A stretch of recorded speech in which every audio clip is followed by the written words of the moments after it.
ओझं नाही पाहिजे कुठलं. आज ओझं आहे. तुम्ही गोळ्या औषधांच्या कुबड्या घेऊन जगता ते. मी त्या काळा सांगतोय, गोळ्या औषधं गरजेचे आहे, पण कधी इमर्जन्सीला. रोज खाणार तुम्ही डायबिटीजची, बीपीची, थायरॉइडची, कोलेस्ट्रॉलच्या रोज खातात तुम्ही. या कुबड्या घेऊन जात नाही, बाकी काही नाही. आज तुम्ही ट्रिपला गेले फिरायला, 4 जण तुमच्या बरोबर आहेत आणि 4 जणांनी तुम्हाला डोक्यावर ओझं दिलं, तर तुम्ही काय एन्जॉय करू शकणार आहे त्या ट्रिपला? तसं आपल्या आयुष्यामध्ये आज आपण या रोगांचं ओझं घेऊन जगतोय. मला बीपी आहे, मला डायबिटीज आहे, मला त्या थायरॉइड आहे, त्याच्याशिवाय होत नाही. थोडा हे आधार नाही आहे, हे फक्त सफाई करण्यासाठी थांबलेलं आहे तुम्ही, एवढंच आहे. एक 15-20 दिवसात तुम्हाला कळेल कार्य किती सोपं आहे. म्हणून सांगतो, हा रस्ता फार सोपा आहे. तुम्हाला लाईफ एन्जॉय करण्यासाठी हा रस्ता आहे. तुम्ही आज ईट ड्रिंक करू शकता. ड्रिंक म्हणजे ते नाही, ड्रिंक म्हणजे रसाहार जे काही असतील, ज्यूस किंवा जे काही चालतात कोल्ड्रिंक्स वगैरे तुम्ही घेऊ शकता. परंतु ईट ड्रिंक करू शकता, पण बी मेरी राहण्यासाठी तुम्हाला बॉडी शुद्धच करावी लागेल, सफाईच करावी लागेल. नाही तर बिमारी ही 5वीला पुजलेली प्रत्येकाच्या, ती येणारच येणार. म्हणून आज चांगलं खाता, चांगलं पिता, चांगलं राहतात, तरी प्रत्येकाच्या घराघरामध्ये आजारपण आहे की नाही. म्हणून मी नेहमी उदाहरण देतो, काय प्रगती झाली आपली.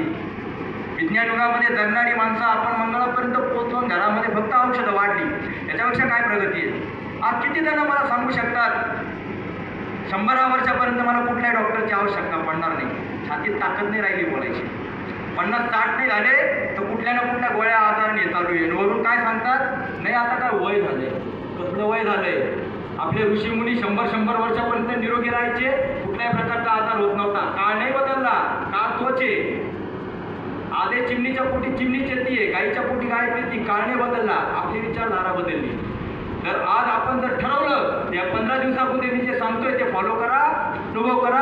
3-4 दिवसामध्ये तुम्ही मोकळे झालेले राहा. या 15 दिवसामध्ये वजन 5 ते 7 किलो कमी होऊन एनर्जी लेवल 4 पट वाढलेली राहील. आज एनर्जी किती जणांमध्ये दिसू राहिली? एनर्जीचा अर्थ काय? मी एकदम जबरदस्त बॉडी दिसती, त्याला एनर्जी नाही म्हणत मी. एनर्जीचा अर्थ कुठलंही पाणी तुम्ही प्या, तुम्हाला त्रास नाही झाला पाहिजे. अरे आज हॉटेलमध्ये गेल्यावर पिसल्याशिवाय पाणी न पिणारे आपण लोक आलोय. पंक्चर लाईफ जगतोय, मी एवढंच सांगतोय. एक पंक्चर गाडी, बाकी काही नाही राहिलं आपल्यामध्ये. म्हणून मी ट्रिप त्याला म्हणतो तर कुठल्याही ठिकाणी जा, पाणी पिताना घाबरले नाही पाहिजे. अरे देवाने फिल्टर बसवलेलं आहे, पण डोक्यामध्ये एवढा कचरा भरलेला आहे. 70% आजार त्या डोक्यातल्या कचऱ्यामुळे, बाकी आजार आहेच नाहीये. पाणी आपण पिताना पितकरीशिवाय पित नाही का? साधं पाणी पद्धत नाही. मी त्याला फिट म्हणतो तो कुठलाही पाणी पितो. मी त्याला फिट समजतो तो कुठल्याही वातावरणात फिरतो, त्याला काही त्रास व्हायला नाही पाहिजे कुठल्याही वातावरणामध्ये. हे मी सल्ले नाही देते, 10 वर्षापासून जगतोय. आता 4 दिवसापूर्वी आम्ही गिरनारला जाऊन आलोय. यशवंत साहेबांनी आम्ही गिरनारला जाऊन आलो. 10,000 पायऱ्या चढून 5,000 उतरलो, 5,000 रोपीने आलो. वेळ नव्हता तेवढा म्हणून. एवढ्या भर उन्हामध्ये 45 डिग्रीच्या तापमानात कुठला त्रास झाला? शरीर तसं बनलंय, हा रसाहाराचा परिणाम आहे. म्हणून मी सांगतो, या सगळ्यांमध्ये ही शक्ती आहे. स्वतःला कमजोर समजू नका, आपण फिटच आहोत. फक्त आज गाडी कार्बोरेटरमध्ये कचरा आलाय, कुरकुर करते, सर्व्हिसिंगला लावायची. ह्याच्यापेक्षा वेगळं काय करायचं आहे आपल्याला? ही सर्व्हिसिंगला लावून आहे आपल्याला. जाऊन आलो 8 दिवसामध्ये, फिरून आलो, देवदर्शन करून आलो आणि पुन्हा कामाला लागलो. कुठला थकवा? आज लोक 8 दिवस फिरून नाही आले तर 15 दिवस आज आराम करत बसतात. आई व्हायला नाही पाहिजे. हा याला मी फिटनेस म्हणतो.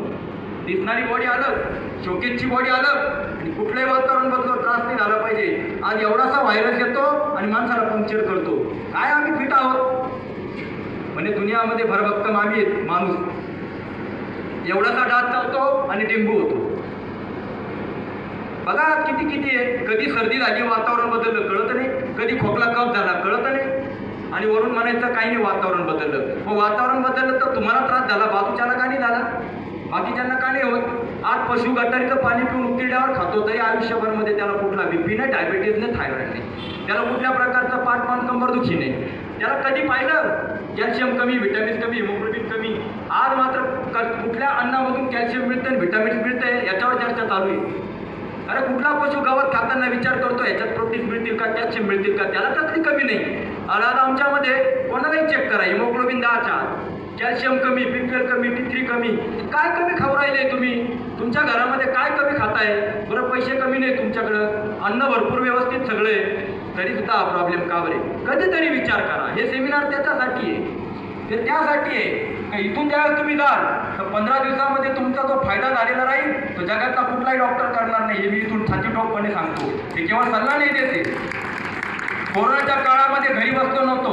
11 महिन्यात 118 गावं गुजरातमध्ये जाऊन आम्ही प्रबोधन करून आलोय. गावागावात जाऊन, हॉस्पिटलमध्ये जाऊन आमच्या हाताने आम्ही धूस बांधलेले, कारण आमच्या साधनेवर, आमच्या सिस्टमवरती विश्वास आहे.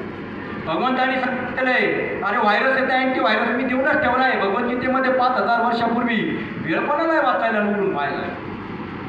5000 वर्षापूर्वी भगवंतांनी सांगितलंय, तू घाबरू नको, असे फार व्हायरस येणार आहे, बिंदास्त राहा.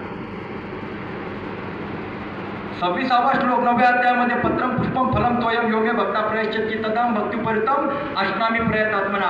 जो मला भक्तिभावाने फूल फळ पाणी वाहतो त्यावर मी प्रसन्न होतो, हे देवाने त्यावेळेस सांगितलं. हा कोणता अँटीव्हायरस आहे म्हणून मी सांगितलं, कोरोनामध्ये एक तरी पशु डिस्टर्ब झाला, एक तरी पशु कोरोनाने मेला. इथं मात्र काय परिस्थिती मी त्याच्यावर बोलणार नाही. काय काय घडलेलं आहे आपल्या भोवती, ते काय खेळ होता का काय होतं त्याच्यावर मी चर्चा करणार नाही. मला एवढं सांगायचंय, कुठलाही व्हायरस येऊ, या हिरव्या पानांचा ज्यूस कधी अनुभवला? अरे तुमच्या घरामध्ये किचनमध्ये औषध आहे, तुम्ही घराच्या बाहेर शोधताय, कसं काय भेटत?